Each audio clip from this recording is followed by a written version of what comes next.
বিকেল ৫টার পরে নদীর ধারে ঠিক বাঁশ গাছের তলায় দাঁড়িয়ে আকাশের সৌন্দর্যটা দেখলাম আমি।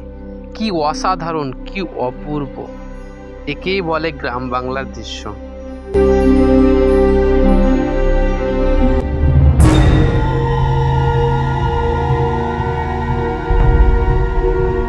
আপনারা একবার লক্ষ্য করুন, এইরকম সৌন্দর্য ছেড়ে আর কি কোথাও যেতে ইচ্ছে করবে?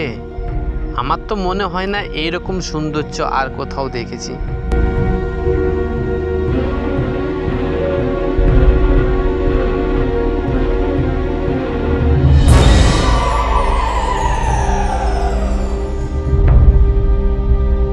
আকাশের চারিদিকটা যখন দেখছি, মনে হচ্ছে কেউ যেন বিভিন্ন রকম রং দিয়ে রঙিয়ে রেখেছে।